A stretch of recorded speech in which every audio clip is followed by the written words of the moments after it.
Bring in show music, please. Hi, I'm CNBC producer Katie Kramer. Today on Squawk Pod, the private sector's role in public health. A $50 million gift supercharges the Weill Cancer Hub thanks to 4 partners: Weill Cornell, Princeton, Rockefeller University, the Ludwig Institute, and the man who led the charge, former Citigroup CEO Sandy Weill. It's the job of the private sector to be more of the risk taker and using some of the basic research and taking that to the next level. 92 and still pushing medicine and philanthropy forward alongside Weill Cornell Medicine Dean Bob Harrington. Philanthropy is critical. Can it replace what, for example, the NIH and the NCI do? No. But can it complement it? Absolutely. Plus, 25% tariffs on all cars not built in the United States. CNBC's Eamon Javers explains President Trump's road to more expensive foreign vehicles. What if you want a BMW, and I don't? It's going to cost you. Because I'd have to turn into a really obnoxious driver. Oh, that's a stretch. Yeah. It's Thursday, March 27th. Squawk Pod begins right now. Stand Becky by in 3, 2, 1. Cue it, please. Good morning, everybody. Welcome to Squawk Box right here on CNBC. We're live from the NASDAQ market site in Times Square. I'm Becky Quick, along with Joe Kernen. Again with the... Oh, we matched again. I guess it's just... Mind meld. Familiarity, yeah. Yeah. Andrew's off today. Familiarity breeds contempt. Yes, I know. Someone thought a lot about that. About this jacket? The whole outfit, yeah, the whole Oh, combo. I put this together. I put this combo did? together, yeah. It looks expensive to me. Well, thank you. Was it? Or you don't even know. The jacket was. That's what I mean. Yeah, the jacket looks... we're a professional outfit here sometimes. Occasionally. Sometimes. And we do have people that care about occasionally. I did not put this jacket out. I just put the shirt with it. That's what I mean. Yeah, Someone, I didn't put the jacket out. Right. Somebody Okay. else did. TMI, I know, but behind the scenes for everybody, we invite viewers in. We love our viewers. Some have been with us for 30 years. So just so you know, there are people that be thankful that help dress us. But it's not fair. With me, it's blue shirt and a different tie. That's all it is. But that is a nice combo. Well, I like the darker blue. matches, That's darker yeah. blue than you usually wear. Really? I think so. You're going to see things that are going to be actually amazing. On the Signal chat, President Trump announcing 25% tariffs on cars made outside the U.S. and threatening retaliation on the EU and Canada if they team up to fight the U.S. Eamon Javers joins us now with more. I don't know. Don't we get a lot of parts from Canada? What are our automakers going to do when they try to order seats from up there, Eamon? They got to immediately start building seats down here or something? I mean, it just seems like costs are going up. Yeah, I think you're right, Joe. I mean, a lot of people thought this was going to be just on finished autos, but now it's actually on autos and auto parts. The president said his new 25% auto tariffs will begin to be collected on April 3rd. Now, that's the day after he's expected to impose sweeping international tariffs on countries around the world. The new auto tariffs will be applied to imported passenger vehicles, including sedans, SUVs, crossovers, minivans, cargo vans, and light trucks. And they'll also apply to key automobile parts, including engines, transmissions, powertrain parts, and electrical components. Now, last year, the U.S. imported approximately 7.38 million vehicles. That's 46.3% of the nearly 16 million sold in this country. And that's how many vehicles could be hit with this new tax.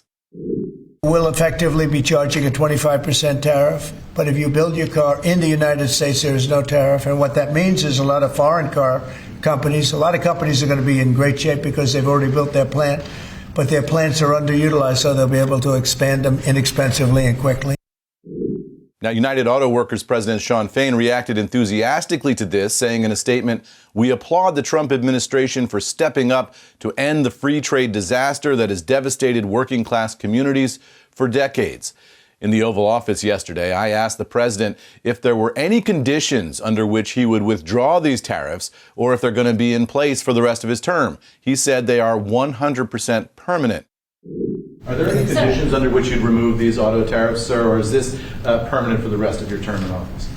Oh, this is permanent, yeah, 100%, yeah. I also asked Trump if these tariffs would benefit Tesla, since the EV maker produces its cars here in the United States, and Trump said that they would. But Tesla CEO Elon Musk posted on social media overnight that that's not entirely true, writing, "Important to note that Tesla is not unscathed here. The tariff impact on Tesla is still significant." Now, the administration is predicting that the new tariff will generate $100 billion in annual revenue for the Treasury, money that will be paid by importers bringing the cars into the country. Back over to you guys. I didn't recognize your voice yesterday, Eamon. I saw the president answer. He looked over at you. I heard the question, but that was, you must have been a little, I was kind of blocked out. You know, he's got the big FIFA trophy next to the desk now. It's the FIFA Club World Cup trophy. So I was kind of behind that and trying to get my questions in over that. I was surprised at the answer, as I'm sure you were. What was the question? What was the answer? The answer was, how long are these going to last? The question was the rest of your term, and he goes absolutely. I mean, he basically said 100% rest of my term. It's not absolutely 100% is what he said. Yeah. I mean, I was asking if there's any conditions upon which people could get out of these, right? So could foreign countries negotiate? Could the automakers come up with some kind of a deal? What's the conditionality here? And he responded that this is 100% permanent for the rest of his term. So I think, this is a president who views these tariffs as a way to restructure American manufacturing and, by extension, American society in some ways, and generate revenue for Treasury against his proposed tax cuts. So he doesn't want to pull these tariffs off. He wants them to be permanent, to have a long-term impact on the way America does business. Well, Canada already said it's violation of a lot of the USMCA negotiated stuff. Is that true? Yeah. Are there a lot of things in here that just fly in the face of that? Well, I mean, I think that's going to be for the lawyers to argue out, and then I guess the question is who enforces that? Right. What did they go to the WTO or something? I don't even know how you fight that at that point. And would the Trump administration even respond to an adverse ruling from an international organization like that? What if you want a BMW? And I don't. But what if I did want a BMW? Would I? It's going to cost you. Because I'd have to turn into a really obnoxious driver if I bought a BMW. But what? That's a stretch. Yeah. I don't know if I could do. I'd have to lower this. I'd have to lessen my obnoxiousness. We have the video of you. Yeah, I know you do. Eamon, there's a lot of BMWs there. So a lot of these foreign automakers do have plants here. I'm worried about the my Toyota was made in Indiana. Right. I'm worried about the parts because you can't parts as parts, but because you can't immediately just open a factory and start having parts. So at least I would think for a year. Yeah, I was talking to our Phil LeBeau yesterday, and he said, the fastest automakers could respond to this might be, over 3 years, because that's how long it would take to build a plant. And that's, he said, if you do it at China speed, and that's unlikely in the United States that you could get the permitting and the permissions just and in time actually for the build next administration that to change fast their minds? in the United States. Right. The question is, the U.S. automakers who followed USMCA, which was signed in the last Trump administration, and followed the rules that were laid out by that administration, are now being punished pretty heavily. That's the crazy part with some of this too. And one of the questions here is, as you bring these parts in, the Trump administration is trying to make sure that the United States is a manufacturing hub for automobiles, not just an assembly hub, right? They feel that a lot of these car companies have been bringing in basically completed cars and then kind of snapping them together like Legos and then saying we assembled it in the United States. That's a fair point. What they want is real manufacturing. And in a perfect world, that's why there are these engine rules and whatnot in this tariff. In a perfect world, it would be beautiful to have, all the parts made here and the autos made here, and then you wouldn't really have to, if you were a manufacturer of parts, maybe you wouldn't have to worry about tariffs. But if you were not cooperating, you'd get hit with tariffs. All of a sudden, everything we farmed out to cheaper labor over the last 30 years, which hollowed out the entire Midwest and just closed towns and factories and disrupted people's lives, all that would be reversed. So in favor of this. All that would be reversed, but that's the vision. We're going to have, we're going to have AOC will be president by the time it happens. It's a long-term vision, right? I mean, this is a restructuring of American manufacturing and American society. And, this is a vision of U.S. export dominance in the world, right? And another thing that, Phil LeBeau will tell you is that U.S. automakers don't really make the kind of cars that they want in Europe, say. We make big pickup trucks, big SUVs, a lot of things that might not sell in the European market. Yeah. So it's not as if we're going to have this export boom immediately because the European buyer is not looking for that type of product. So one of the things you have to do is re-envision the entire product line of some of the U.S. automakers if they want to take advantage of a potential export opportunity. Will the automakers do that? Do they see this opportunity as real? Do they see it as long-term enough, given that Trump only has 4 years in office, and then who knows where these rules are going to go? And a lot of automakers got better because it was so insular, Detroit, the way it was. And you remember the K cars? What K stood for crap. And there were a lot of horrible, with the K, there were a lot of terrible cars. And they had to up their game. I'm seeing comments that say, oh, great, now the automakers, the big three can go back to making cars that aren't competitive with some of the German counterparts or Japanese or South Korea counterparts, and they don't have to worry about it. All of those international car companies are invited to open factories here as well. Yeah. Many of them, if not most of them, already have factories here. I think they've upped their game. I drive American cars, some, and but my Navigator's great. And you like you got a. I got a Jeep Commander. Yeah. Or the Commander I got rid of. Now we have the Wrangler. 2G. Yeah. My question is the impact on Tesla too, because that is the ultimate American car company now, right? It's a cutting-edge technology. It's a brand new startup. It's American made. But even Elon Musk in that tweet last night was saying, we're not unscathed here because they do make a bunch of the Tesla components in Mexico. That seems like that's going to have a problem for Tesla. I think it's somewhere between 25 and 40% of their components are made in Mexico. So seems good for Tesla, though. Yeah, but I think they're probably they more seem like a relative American winner here, though. Else. Yeah.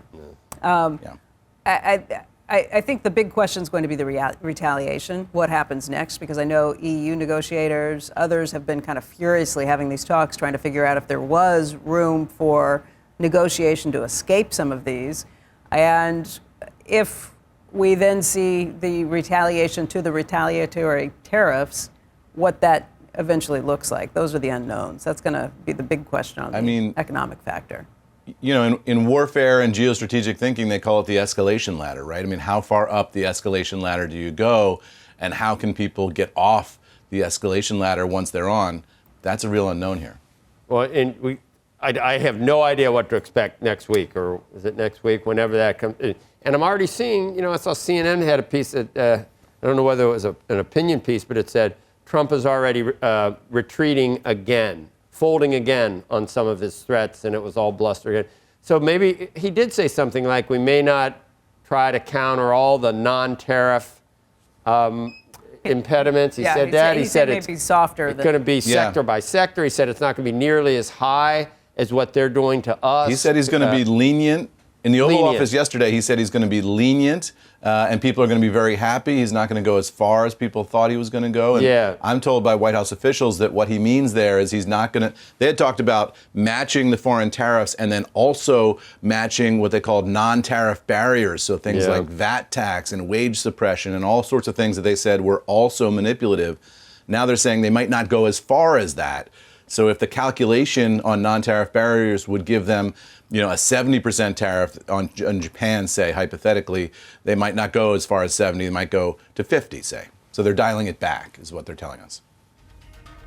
Right. All right. Thanks, Eamon. Tease will be next. Coming up next on Squawk Pod, a $50 million gift to change or even save lives. Treating cancer through immunotherapy. The launch of the Weill Cancer Hub. Dean of Weill Cornell Medicine Bob Harrington says philanthropy is key to positive health outcomes. You can catalyze high-risk, high-reward types of projects that then, if successful, might garner NIH support, might garner pharmaceutical support. And the donor himself, Sandy Weill, the bank CEO turned philanthropist, has an offer to other big names in health. I hope I get a call from the president of Eli Lilly, because I think we can do things to help them too. We'll be right back.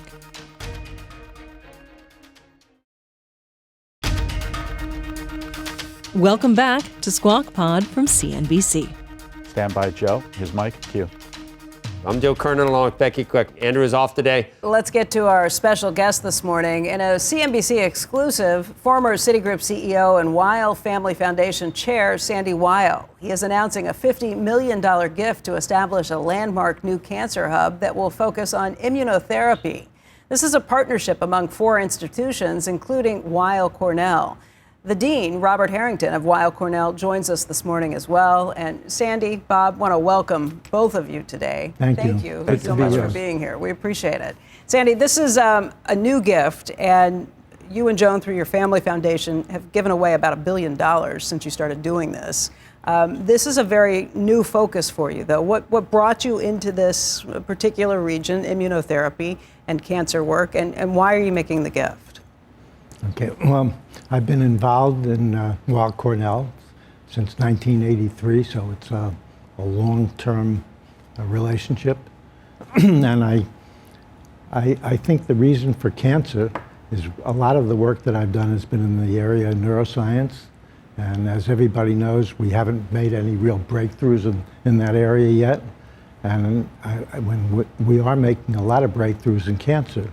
So I thought it might be a good idea, since Weill Cornell just brought on a very bright new person to head up their cancer operation, that we think about creating a partnership with Rockefeller, which is our next door neighbor, and Princeton, which has a great cancer facility, and ourselves to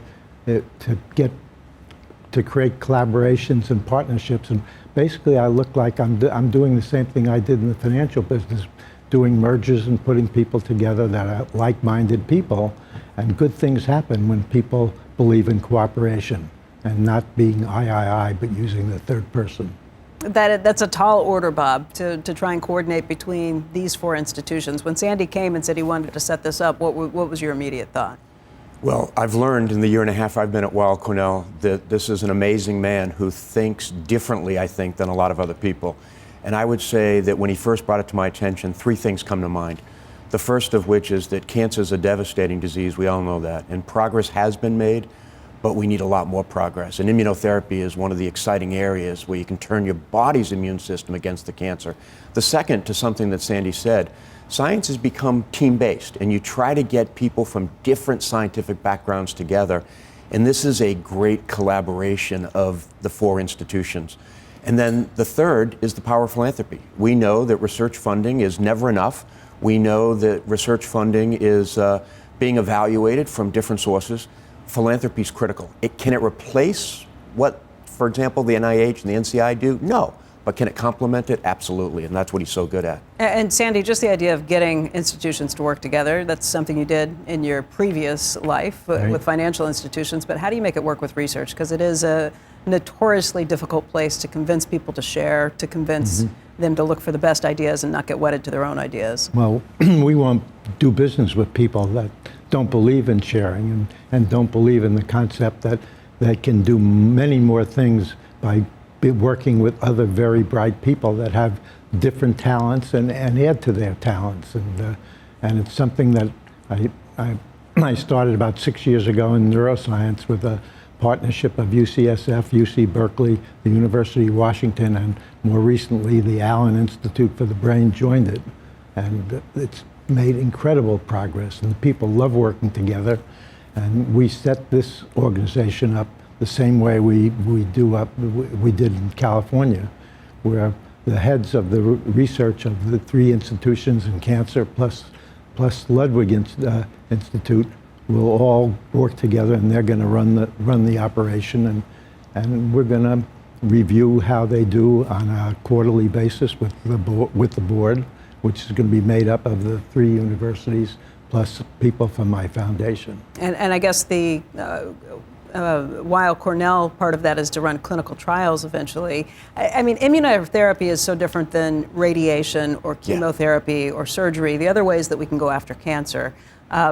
What are the latest developments here? There's talk of GLP-1s. Do you think that those will be helpful down the road? Yeah, so it's a great question, because one of the real focuses here is to try to understand the interplay between metabolism, things like diet, nutrition, what you eat, and how that makes your immune system be regulated to either go better after a cancer or maybe have some challenges as it goes after cancer. But we're talking about more than just don't drink, don't eat sugar. Yeah, we're talking much more. Foods. Let's take the GLP-1 story, right? Yeah. This turns out to be a revolutionary way to not just have people lose weight, but to address things like heart disease, to address things like having heart attacks, to address And you things think it like might heart actually work? Your thesis is it might actually work. It does work. On cancer? It looks to be. And I'm a user of Zepbound.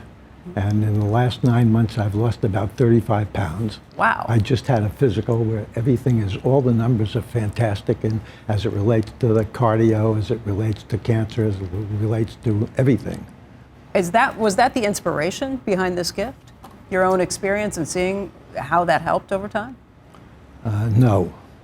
I mean, it's a new thing for me, 9 months of trying this drug, and the drug, it doesn't look and every time I have a drink or a martini, it doesn't say don't do that. And I find I work much better under those kind of circumstances than don't do that thing. Right. A little more freedom. And you gotta take this drug, for a long time afterwards, so you don't gain the weight back. And basically, they're finding out things that the drug does all the time for all different diseases, including neuro. Yeah.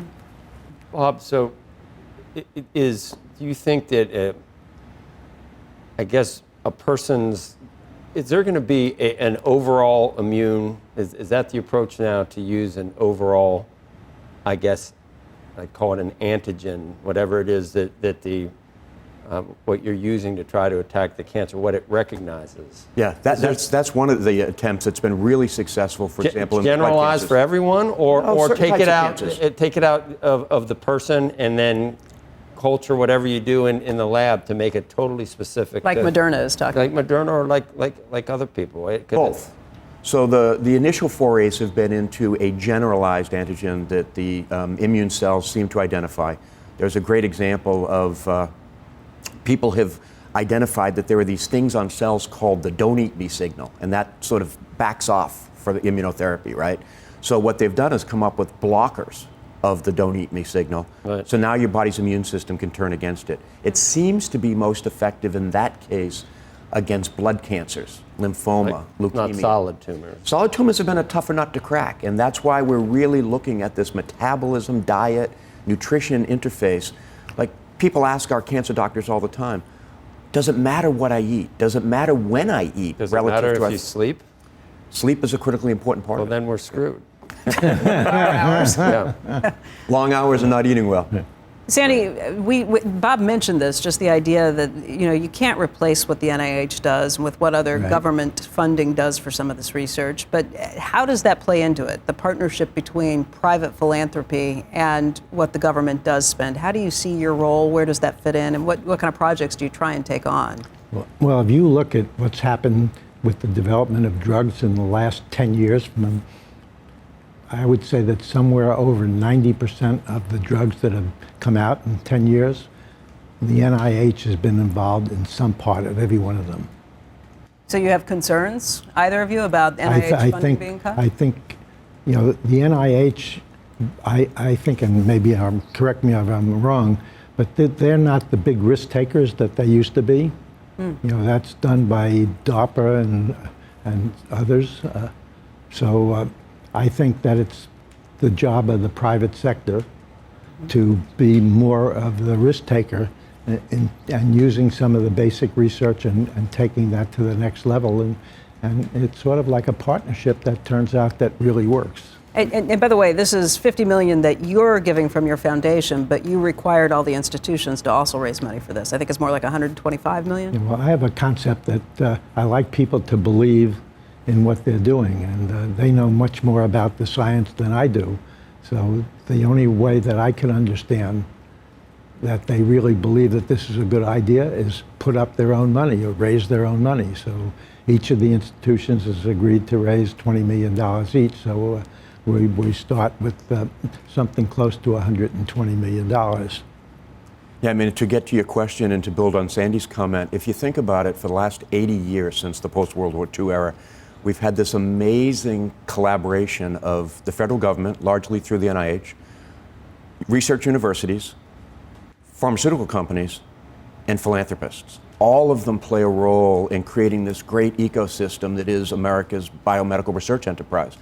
Philanthropy can't replace, but philanthropy can do some things because you can catalyze high-risk, high-reward types of projects that then, if successful, might garner NIH support, might garner pharmaceutical support. And so I think that this ecosystem that's been created is really effective in helping to drive the biomedical research enterprise. All of us are putting in. I mean, Sandy told me from the beginning, I want everybody to have skin in the game. And so we are going to put $20 million in to see, and we'll raise that through other philanthropic sources to contribute our part, along with Rockefeller's part, along with the Ludwig, along with Princeton. Sandy, let me just ask you what you think about the economy, what you think about the financial stocks while you're here, too. This is stuff that I'm sure you're still watching very closely. I do, and unfortunately, when you get addicted to watching the market, it's very hard to get away from that addiction. So I'm not sure that our president has gotten away from that addiction, and it's a good thing to watch what the market is doing. But I think it's very important that I would guess for the last 50 or 60 years, the U.S. government changes every 4 years, management. And nobody has really looked at how, over that 50-year period of time, expenses got built up and built up and built up, and it began to make no sense. And when we have a $37 trillion debt, growing at $1.5 to $2 trillion a year, I think we have to do something about it. And I think it's terrific that that what Musk is doing, I wish it would done more humanly, but I mean, looking at everything from the ground up, and he's very, very smart, it's the first time it's probably ever been done. And I think that we're going to find a lot of things, and I think especially in the area of regulation and cutting back regulation that really doesn't do any good, just creates more work for everybody, and lots of money is wasted. And I think part of that is going to be some of our recommendations is what we want to do. Each administration adds on the regulations, and then they never come off. They never come off. They never come off. You add to it, and you add to it, and you add to it. And let's look at like Social Security, for example. I think you have a terrific new person that's going to run Social Security.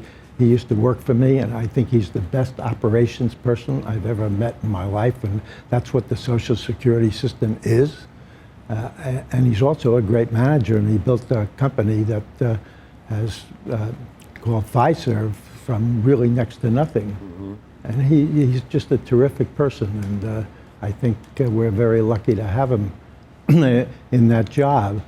But I think the real important thing is we have to look at Social Security as a whole. Mm-hmm. And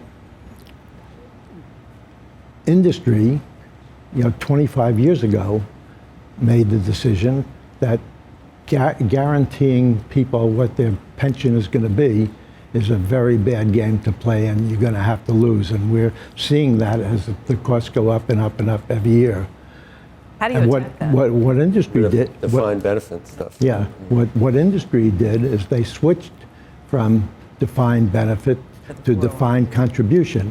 And with people having 401ks, and when we merged with Citi, they were on the old pension plan. We changed it right off the bat and used the break of anybody that was over 50. We didn't change anything, but the people under that had enough time to work on their new thing. And the younger people loved the 401k because they were in charge of their own future. Nobody was interfering with them.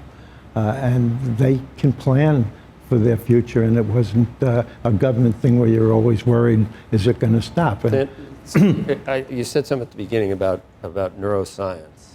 And you said there's been great strides, but at the same time you said that it's still in the distance, the real breakthroughs. I think it's kind of the last frontier. Well, I think the distance, it is the last frontier. But the distance is coming. I was going to say, when I work for one of your companies, which I don't know how many I work for you, I mean, but I get confused, Shearson and Did you earn your way? I told you I still have nightmares about about not cold calling and things like that.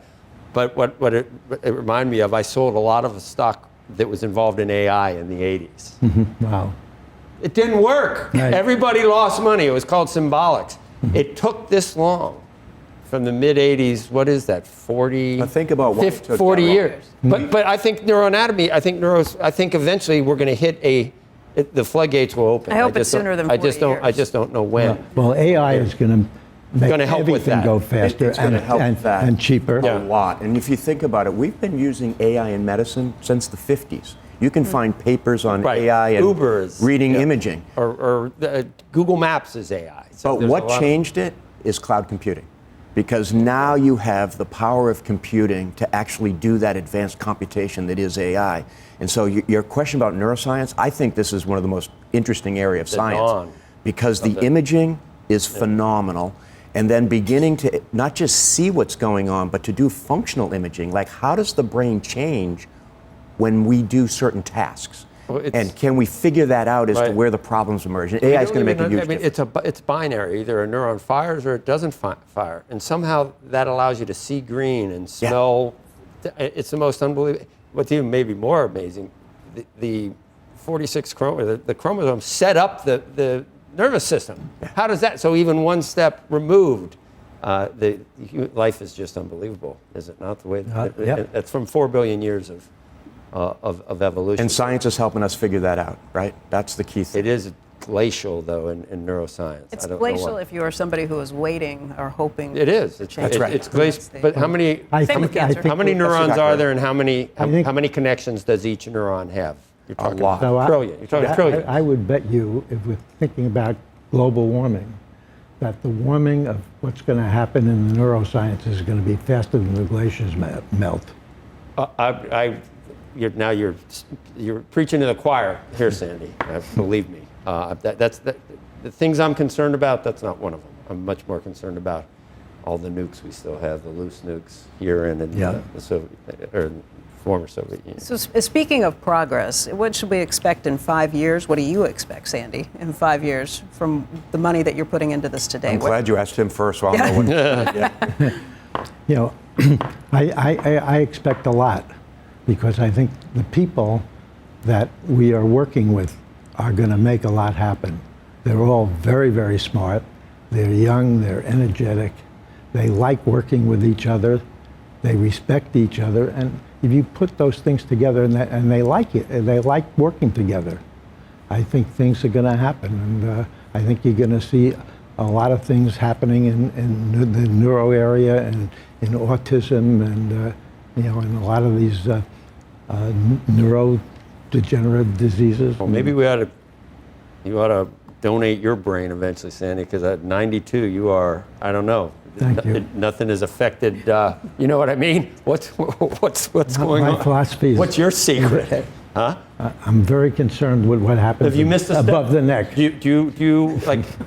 I try to watch Jeopardy now. I can't remember things that I know. I mean, there's answers that I know that I can't come up with. So maybe. I'm doing more things now than I ever did in the financial Are you just business. as sharp? Do you ever forget? Are there things you notice about being 92 or not? Well, my friends out in the West Coast are 30, 40, 50 years younger than I am. But you haven't missed a step. They're all I smarter don't think than you've I missed am. a step. Pardon me? Have you missed a step in Not your yet. thought process? Not yet. Well, It's pretty remarkable. There are lessons here to learn, for sure. That's what I mean. Yeah.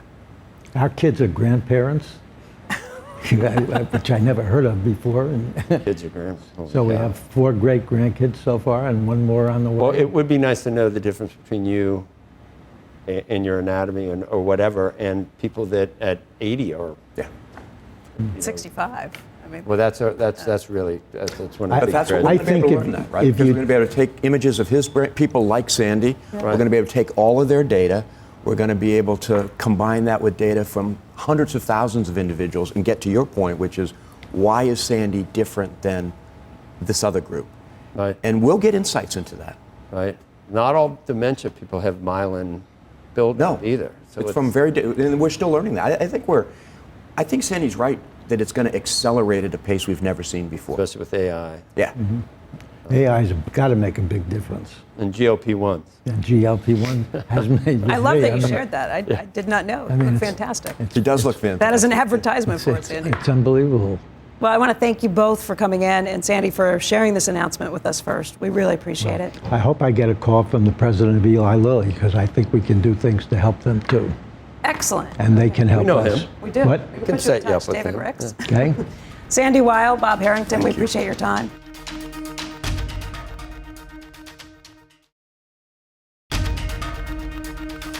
That does it for Squawk Pod today.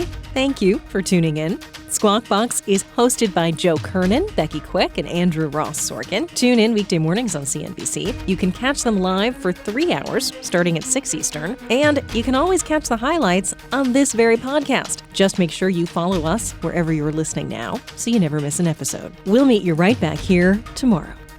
We are clear. Thanks, guys.